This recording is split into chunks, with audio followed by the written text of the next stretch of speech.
Assalamualaikum warahmatullahi wabarakatuh.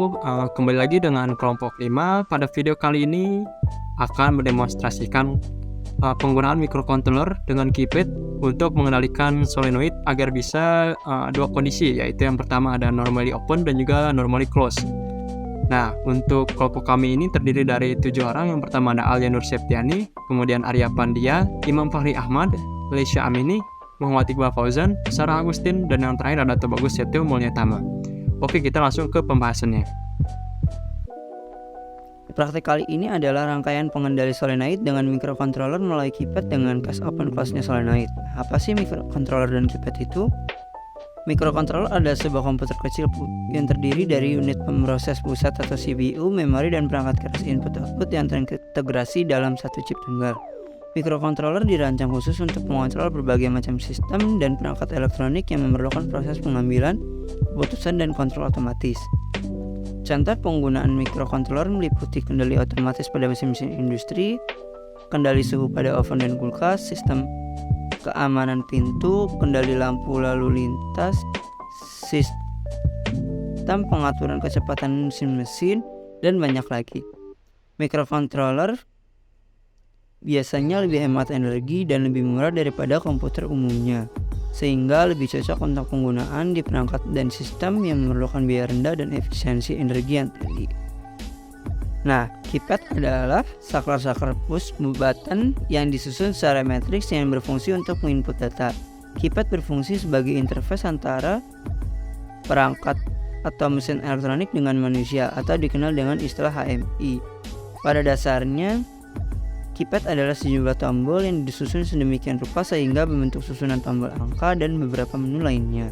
Pada praktikum ini akan menggunakan keyboard metrik 4x4 untuk berkomunikasi antara manusia dengan Raspberry Pi. Konversi keypad metrik 4x4 terdiri dari 4 baris dan 4 kolom dengan keypad berupa saklar pas button yang diletakkan di setiap persilangan kolom dan barisnya. Sisi baris dari metrik keypad ditandai dengan nama row 1, row 2, row 3, dan row 4. Kemudian sisi kolom ditandai dengan nama call 1, call 2, dan call 3, dan call 4. Sisi input dan output dari metrik keypad 4x4 ini tidak mengikat. Dapat dikonfigurasikan kolom sebagai input dan baris sebagai output, atau sebaliknya.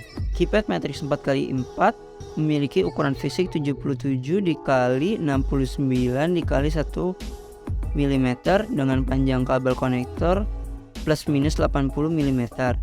Tegangan maksimum yang melintas pada setiap segmen atau tombol adalah 24 volt DC dengan arus maksimum 30 mA.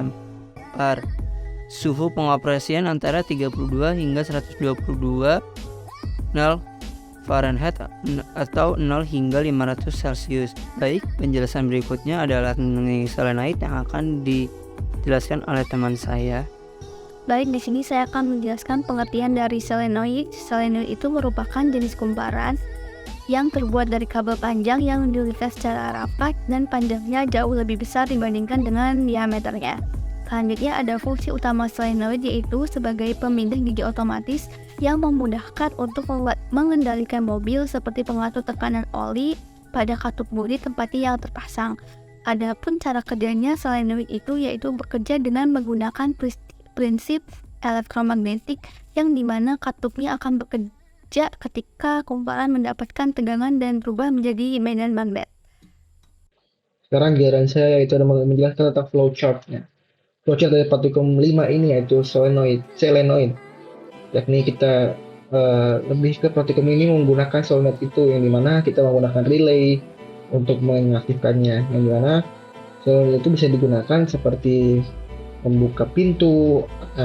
Ini itu sebagai dasarnya. Nah, nanti kita bisa mengkombinasikan dasar-dasar itu, seperti nanti kita gabungkan dengan RFID atau kita bergabungkan dengan sensor-sensor yang dimana nanti misalkan kalau itu digabungkan melanjutkan dengan sensor-sensor suhu, misalkan suhu segini akan terbuka seperti itu. Oke, langsung saja flowchartnya yang dimana pertama start itu kita memulai proyek ini, dimana proyek praktikum ini yaitu adalah praktikum tentang solenoid. Oke, yang kedua kita browse itu yaitu kita mencari tahu dulu apa sih tentang solenoid itu, lalu kita menjelaskan tentang apa itu, misalkan tentang apa aja yang dibutuhkan, lalu step-stepnya kita browsing dulu, kita lakukan apapun yang harus kita lakukan untuk mencari tahu. Ibaratnya kita harus belajar dulu dasarnya apa aja yang kita harus cari tahu dari praktikum 5 ini. Oke, selanjutnya. Oke, oh iya, praktikum 5 ini kita gunakan di simulator juga ya. Dan selanjutnya nanti kita akan melanjutkan praktikum ini pada praktikum real. Nah, sekarang kita lanjutkan dulu pada praktikum simulator. Oke, nanti kita prepare tools. Tools apa aja sih yang digunakan untuk praktikum ini? Praktikum ini itu menggunakan berbagai banyak tools, ya, dimana kayak Arduino Uno sebagai microcontrollernya, yaitu terus ada relay sebagai penggeraknya, lalu ada solenoid sebagai alat utamanya, lalu ada keypad sebagai ibaratkan keyboard kita lah, ibaratkan yang untuk memasukkan data-data itu, lalu simbolnya sebagai transistor, lalu ada kabel-kabel seperti itu. Oke, selanjutnya itu adalah wiring itu dimana kita memasukkan kabel-kabel, kita menyambungkan kabel-kabel dari kabel-kabel itu, misalkan kabel ini ke pin ini, kabel ini ke pin ini. Nanti akan jelaskan oleh teman-teman saya. Yang dimana kabel-kabel itu nantinya mempunyai pin-pin khusus sebagai, misalkan nanti akan dilakukan misal pin 1 sebagai akan terbuka, dan pin 2 sebagai tertutup ataupun sebaliknya. Itu. Nanti kabel-kabel itu akan diinisialisasi dulu pada kode selanjutnya.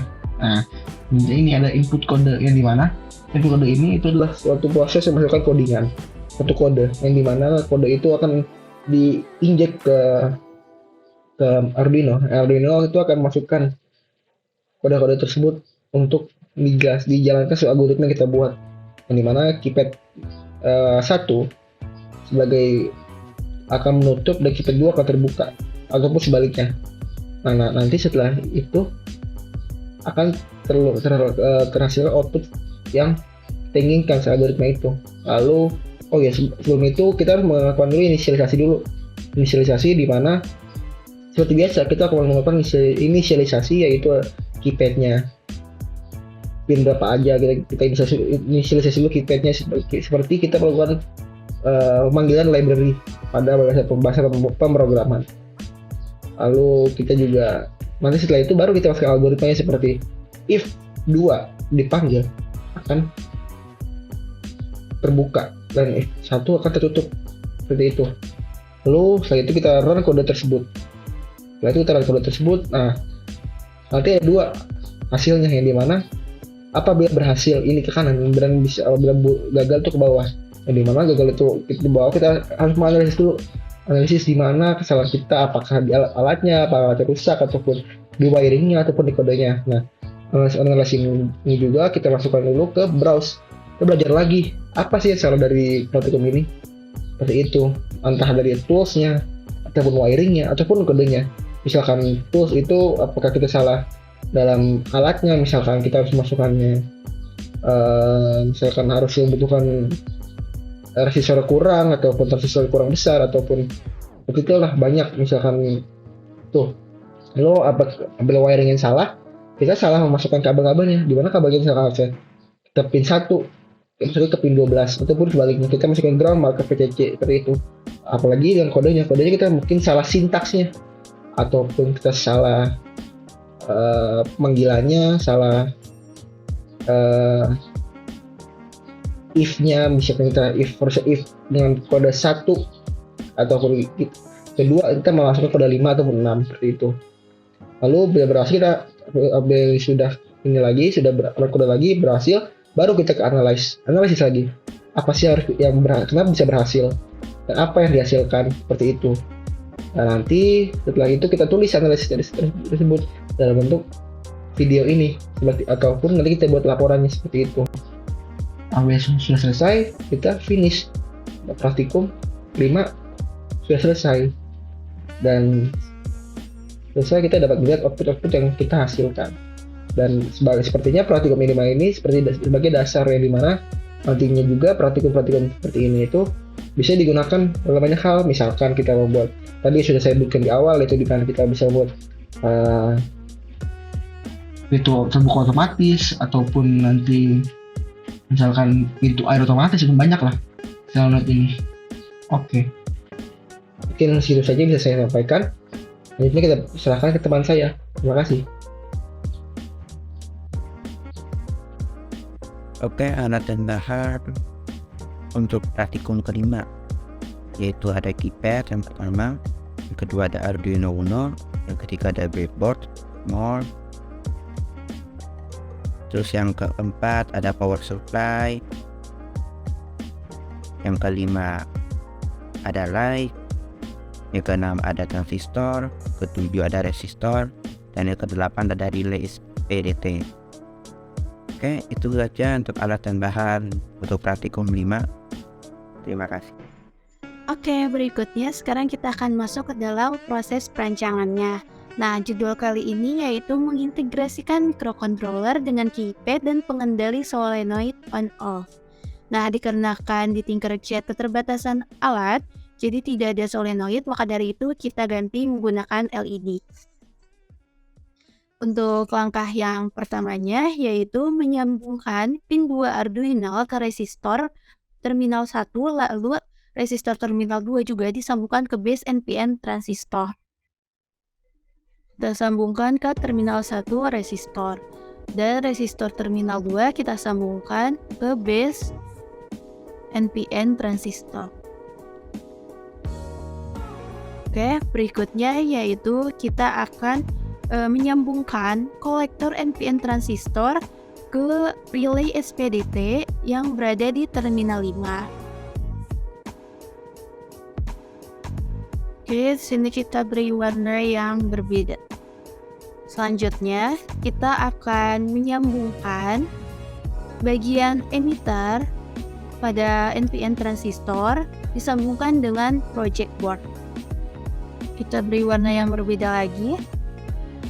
Oke, ketika transistor semuanya sudah disambung-sambungkan, berikutnya yaitu kita akan menyambungkan relay terminal 8 ke project board.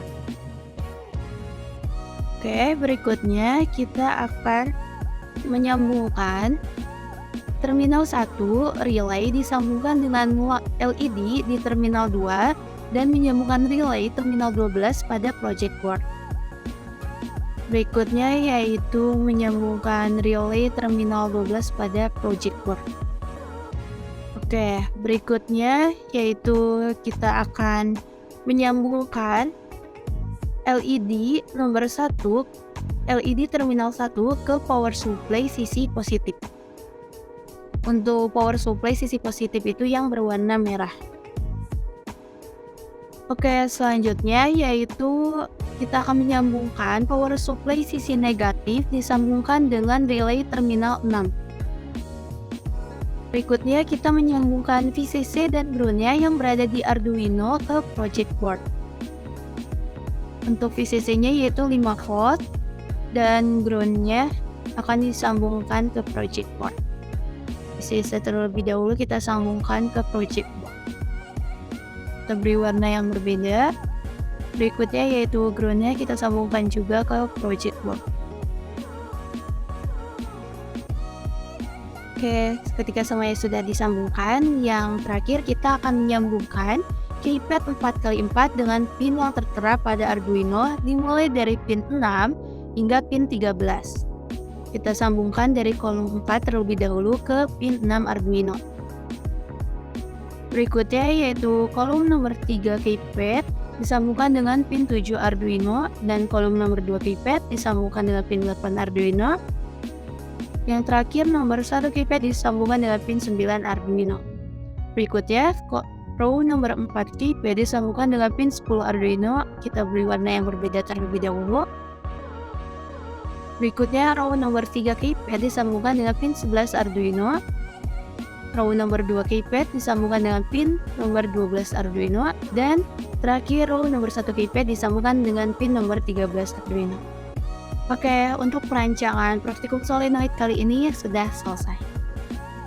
Oke, tadi kita sudah merangkai rangkaian untuk solenoidnya. Nah, berhubung tidak ada solenoidnya, maka kita ganti dengan lampu LED untuk pengganti solenoidnya. Tapi untuk codingannya itu kita akan tetap menggunakan codingan untuk solenoid. Jadi si LED lampu bohlamnya ini akan menggantikan posisi solenoid. Oke, pertama kita mengetikkan hashtag input keypadnya untuk memanggil library keypad.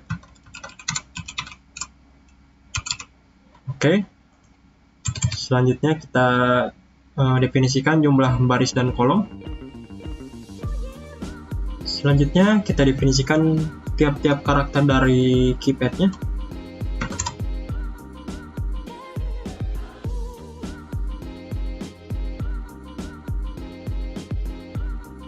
Oke, berikutnya kita definisikan pin untuk baris keypadnya.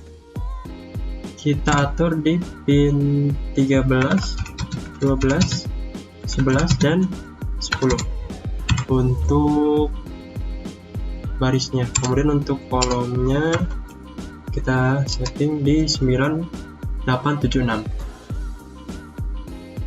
Oke, lanjut untuk inisialisasi keypadnya.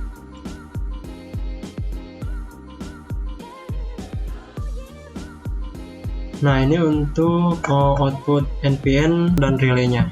Jadi kita setting di pin di slot nomor 2 ya, di 2. Oke, sekarang lanjut ke bagian void setupnya. Nah, karena kita sudah mengatur output pinnya di angka 2, jadi kita tinggal memanggil output pin untuk sebagai outputnya. Itu untuk void setupnya. Lanjut untuk void loopnya, kita mau kondisi ketika menekan angka 1, maka berlaku kondisi solenoid state setting ke high, berarti solenoid akan menjadi normally open. Oke, ini kita tutup, kita buat lagi else if ketika key ditekan angka 2,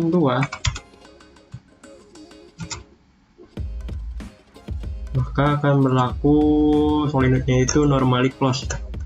Berarti kita tinggal kita ganti aja ya, ini kita copy. Oke, terakhir kita tutup bracketnya. Sekarang untuk penentuannya kita coba compile dulu. Oke, ada yang error nih ya, berarti ada yang error nih. Province, oh ini dia, ini harusnya call ya. Coba kita coba start simulasi lagi. Oke, tinggal keypadnya. Oke, ini ada titik ya, harusnya kayak koma. Nah, oke, kita coba lagi. Nah, sekarang sudah berjalan ya, compile-nya berhasil. Kita coba menekan angka 1. Nah, lampunya menyala. Kemudian kita menekan angka 2, lampu mati kembali. Oke, berarti untuk pembuktian praktikumnya sudah berhasil dilanjut oleh teman saya. Terima kasih. Oke, selanjutnya ada pada proses wiring penggunaan microcontroller dengan melibatkan keypad dan pengendali solenoid dapat dilakukan untuk mengendalikan dan memproses informasi yang diperoleh dari alat input berupa tombol pada keypad untuk menggerakkan solenoid. Saat salah satu tombol pada keypad ditekan, microcontroller akan memproses informasi tersebut dan menghasilkan sinyal yang diteruskan ke pengendali solenoid untuk menggerakkan solenoid sesuai dengan perintah yang diberikan. Hal ini dapat diaplikasikan pada berbagai macam perangkat seperti sistem kunci pintu, sistem pengunci barang, dan sebagainya. Nah, dari praktikum yang telah kelompok kami lakukan, dapat ditarik kesimpulan juga bahwa solenoid merupakan alat yang dapat merubah energi listrik menjadi energi mekanik atau energi gerak. Dan solenoid merupakan salah satu jenis kumparan yang terbuat dari kabel panjang yang dililitkan secara rapat. Jika terdapat batang besi yang ditempatkan sebagai sebagian panjangnya di dalam solenoid, maka batang tersebut akan bergerak masuk ke dalam solenoid saat arus yang dialirkan. Solenoid juga dapat bekerja dengan menggunakan prinsip elektromagnetik, yang artinya katup akan bekerja ketika kumparan mendapatkan tegangan dan berubah menjadi medan magnet. Dalam kehidupan sehari-hari, biasanya solenoid digunakan untuk kunci pintu listrik, detektor logam, dan pengontrol pengeluaran cairan pada mesin cuci. Hasilnya, jika ditekan angka 1 pada keypad, maka sistem solenoid akan berubah kondisi dari normally closed atau NC ke normally open atau NO, di mana jika disimulasikan dengan LED, maka LED akan mati karena terjadi perubahan kondisi solenoid dari NC ke NO yang disebabkan karena tidak adanya arus listrik yang mengalir. Dan hasil yang kedua yaitu jika ditekan angka 0 pada keypad, maka sistem solenoid akan berubah dari kondisi normally open atau NO ke normally closed atau NC, di mana jika disimulasikan dengan LED, maka LED akan menyala karena terjadinya perubahan kondisi pada solenoid dari NO ke NC yang disebabkan adanya arus listrik yang mengalir. Oke, sekian kesimpulan dari kelompok kami. Semoga bermanfaat. Sampai jumpa di praktikum selanjutnya.